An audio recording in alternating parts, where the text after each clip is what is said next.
Good morning, everybody. Good morning. This is the day that the Lord has made. I will rejoice. I will sing. I will clap. I will be happy and rejoice in it. I will. I will. I will. I am so glad to be with you another day, another opportunity that we have to be together, and another opportunity that I have to motivate you because many of you know me. I'm still the message motivator, motivating you to be all that you can be, bringing you good news that you can use and to be all that you can be. So, good morning, everybody. So, I'm Julia Royston of BK Royston Publishing, Royal Media and Publishing, and the coaching community, the book business bosses, helping you get your message to the masses and turn your words into wealth. Be a book business boss. And as you see, some of you are seeing on video, and if you're listening to me via audio, I have a new link. It's solo.to Julia A. Royston. And that is like a new magical site that I have that gives links to pretty much all my worlds. Now, JuliaRoyston.net does that too, but that's the quick link spot where you can get to my stores, you can get to all my websites and all that good stuff. My websites are still up and still moving and still available, but I'm giving you kind of a short link that you can use. So solo.to Julia A. Royston. Shout out to our Ramonica Plachette, who is becoming another one of my business mentors and really business inspiration and business bestie, and for pointing that out. And I was like, ooh, I like that tool. So I always learn new resource tools and like to share them. And so good morning to everybody. So good morning, cousin. How are you? Good morning, Miss Elaine. How are you, love? And I'm still thinking about your invitation to come to the islands for a retreat. We may not do it in 2022, but we'll look at it in 2023. So I need for you to be my host. So good morning, Miss Cannon. How are you? So today I really want to talk about congratulations to everybody. I've been seeing everybody's celebrations, their graduations. Woo! I remember what that was like. I have not been out of school too long to not remember papers and tests and having to get there. And even getting to class, having to find a parking space. Yay, if it was up front. Ooh, if it was too far away. Paying the part. Did I get a ticket? No, I wasn't in the wrong place. I was only going to be in there a few minutes. I know all about it. So, congratulations to all the graduates, whether you're being promoted from kindergarten to first grade, because that's a big major feat too, as well, especially in COVID. And then, or unless you're getting a PhD from there, from kindergarten to PhD, congratulations to it all. But one of the main questions my father asked me was, "What's next? What's the plan?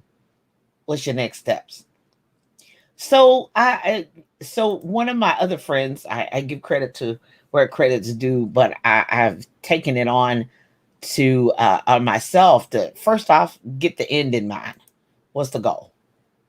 Thank you, Vanessa Collins. What's the goal? What's the end result? Where are we trying to get to? Because just because you got a degree in something, or just because you got a certification in something, does not necessarily mean either the jobs are available or that the opportunity is available now. But that's where you want to be. Because there was a many a time in my life that I wanted to be a full-time entrepreneur, but it took me years to get there. It took me steps to get there. My ultimate goal is right where I am right now. That was my ultimate goal, to retire, get a pension, and then be able to focus fully on my business and then see where that went and see how far we could grow it and see how far what we could do it. But that was the goal. But that wasn't the goal. That was the goal 20 years ago, but I couldn't achieve that goal 20 years ago. That's my ultimate goal, was to be right here where I am right now, at the age I am right now. Thank you, Jesus. Hallelujah. I arrived there. So you got to determine, so what is your goal? That's tied to what you ultimately will want to do and want to be, whether that degree is going to take you there or not. Now, all the degrees I have are all tied up into what I do now. Even the first one, because when I graduated with an accounting degree, I there were no accounting jobs. When I would go to the interviews, they said we're looking for 2 people. I said 2 people from every school, because the accounting firms would come on the college campuses. I said 2 people from every school. They said, oh no, 2 people. So I knew I was competing with not only the people from my school, Bellarmine University, but I was also competing with every school that had an accounting department in the entire state of Kentucky, and maybe even the region, because Kentucky is surrounded by 7 states. So therefore, I was having high competition.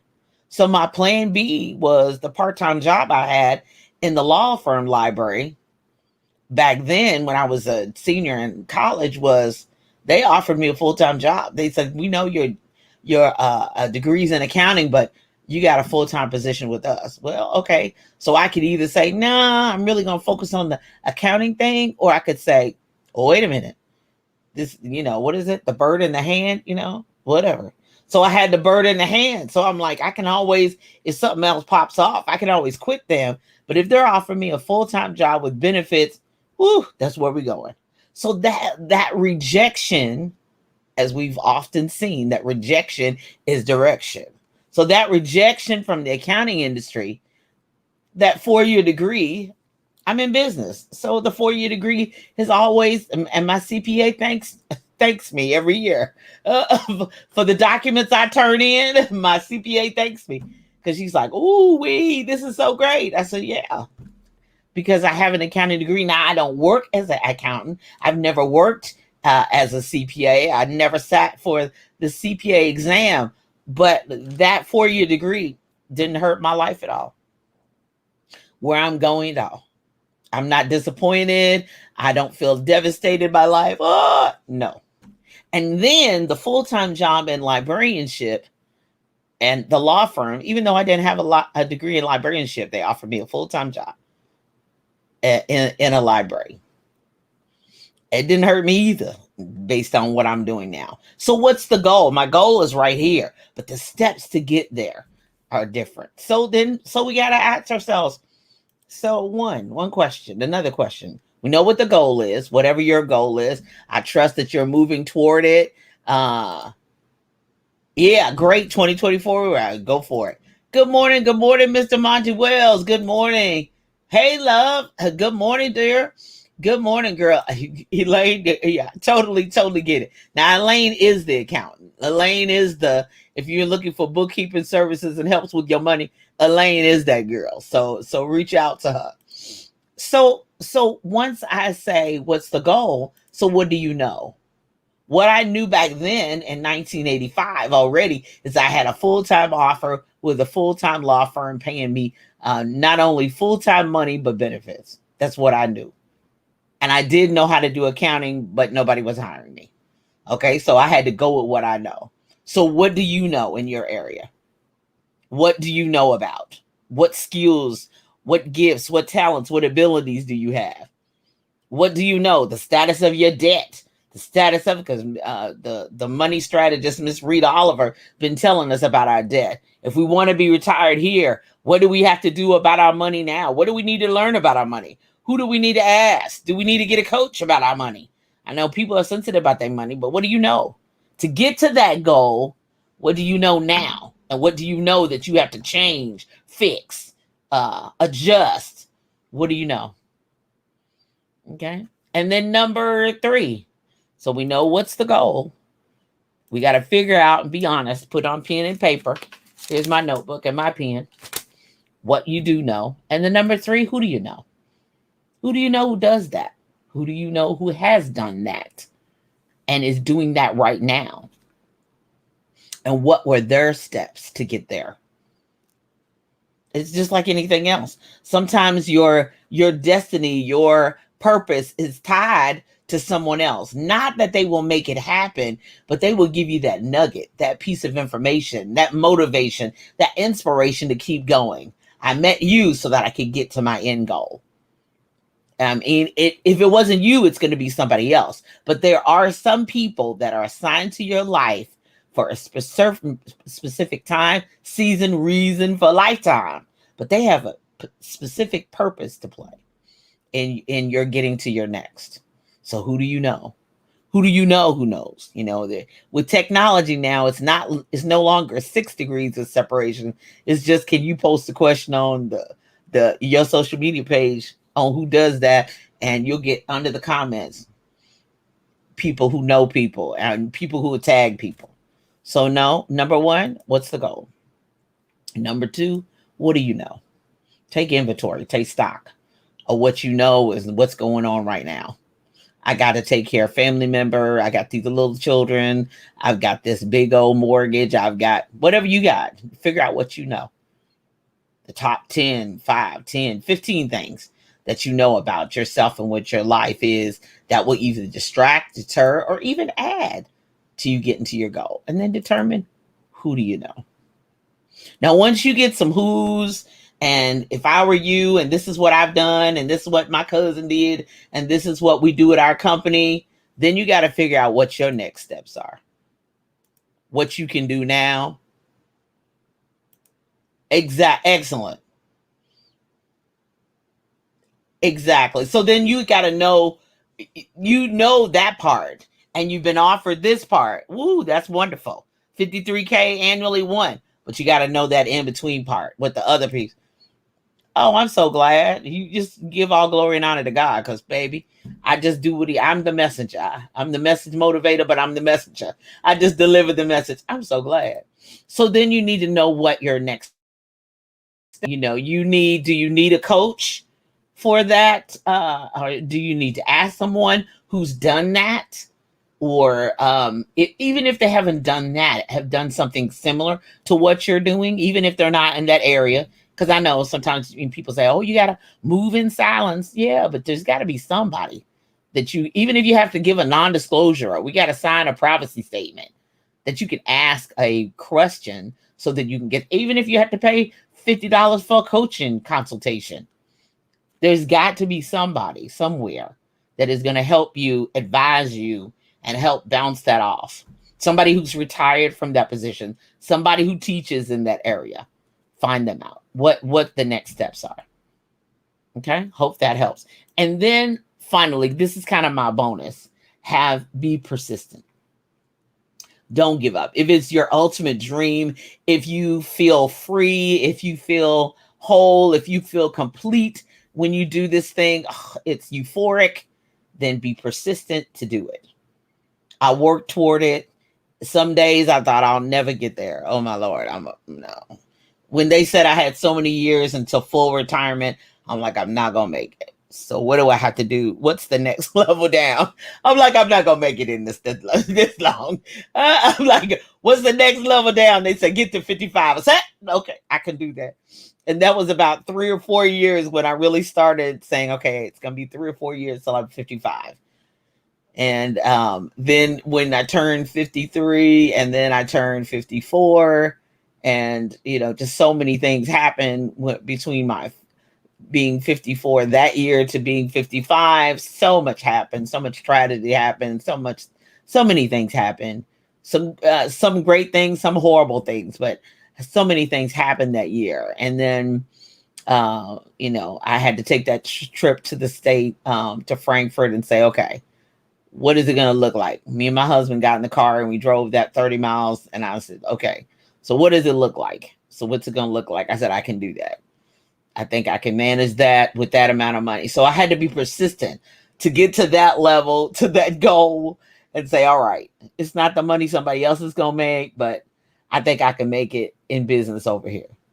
But you have to be persistent about it. You got to set that goal before you every year, even those rough days, even those tough days, even those unhappy days, even those confusing days, even those days you don't feel like going. If you got a goal in your mind, you got to work toward that goal.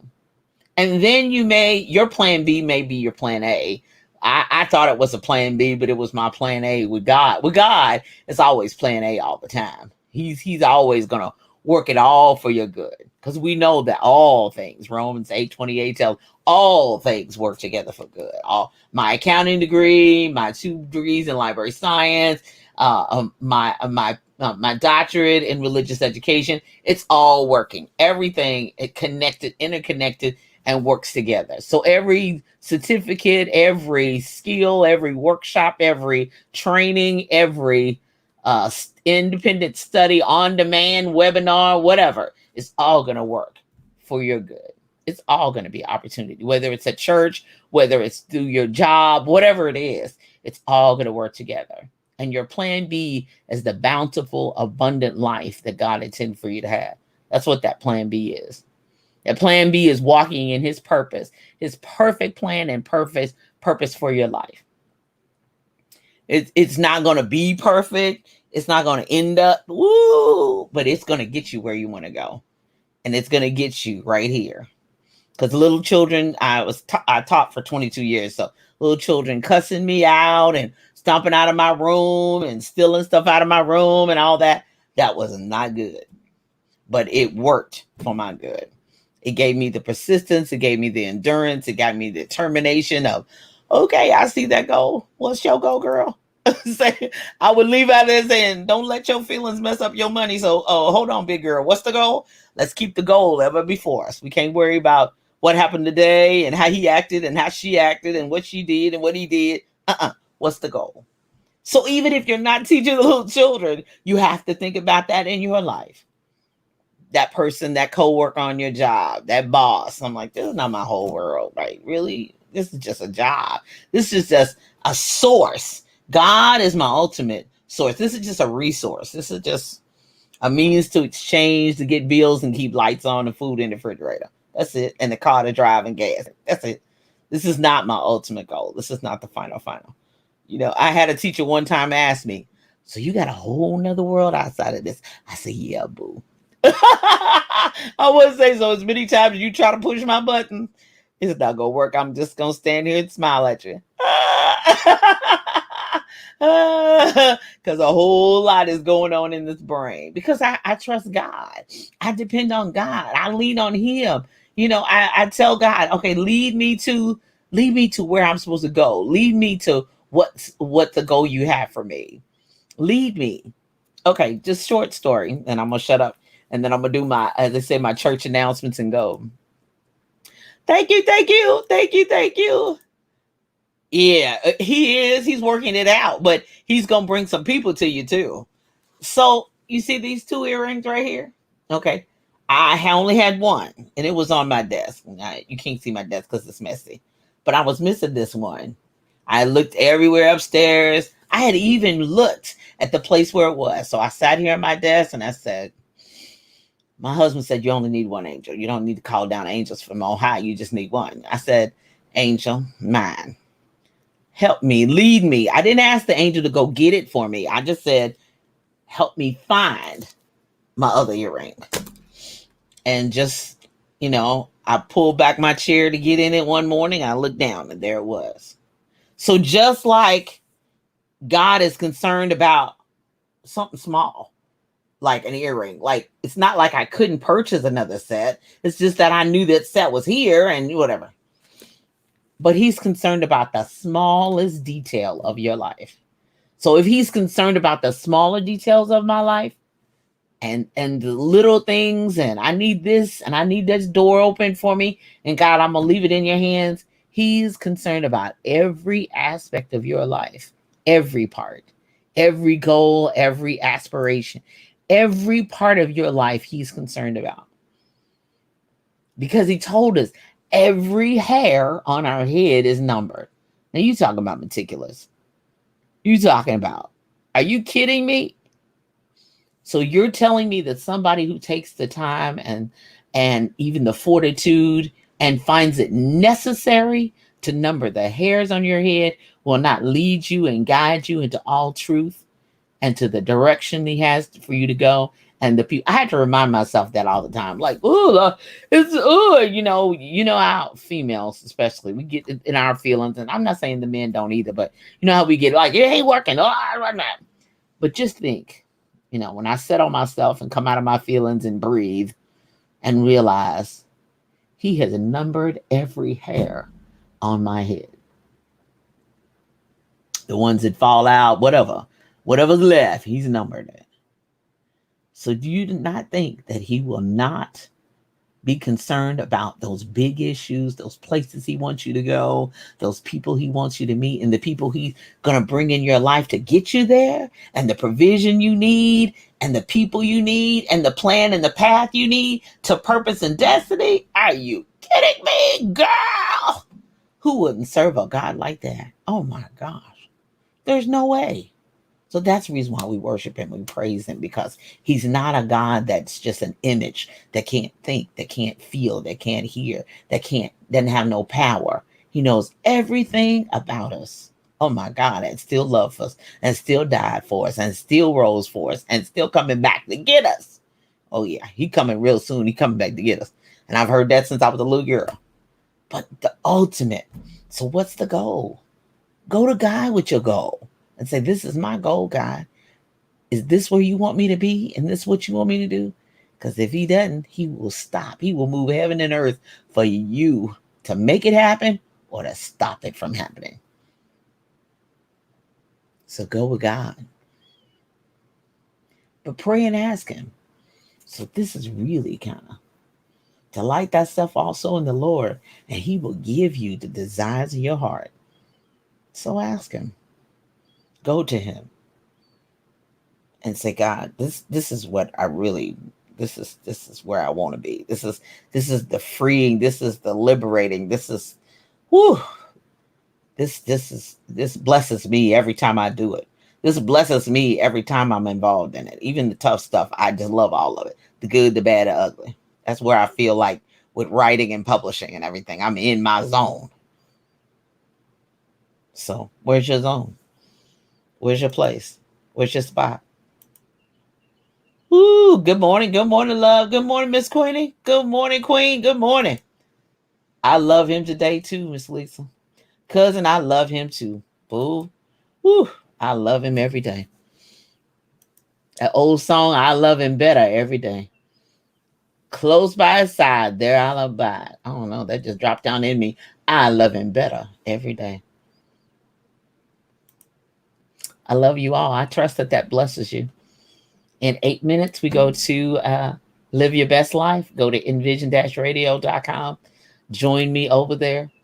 And you can download any of these free apps as well to listen to envision-radio.com, where praise meets talk 24/7. It's phenomenal. The programming, the music, where praise meets talk. Miss Cheryl Underwood comes on after me at 11 a.m. The church shout out line. Be sure and shout out your church. 1-855-743-7951. The Cheryl Underwood shout out line. First 10 minutes, be on the listen for it. For the shout outs that Miss Cheryl Underwood does. It's 11 a.m. Eastern Standard Time. Coming up. Thank you. You're welcome. Hey, love. Good morning. First Lady Virginia Rector.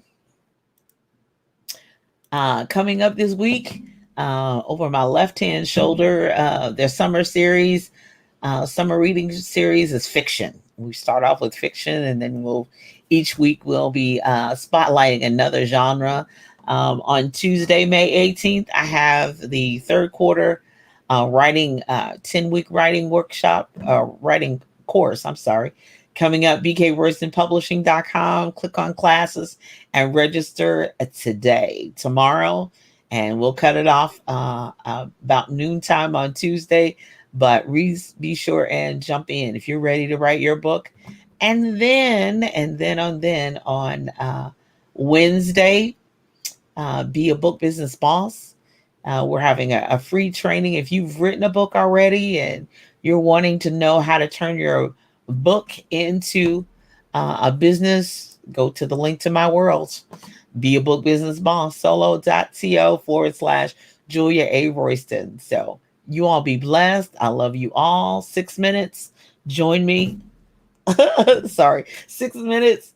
Join me on Live Your Best Life with my guest. My special guest today is Dr. Carrie Motley, who is going to be talking all about her 2 books, her book and her journey. Heal Me, Lord, heal me where I hurt.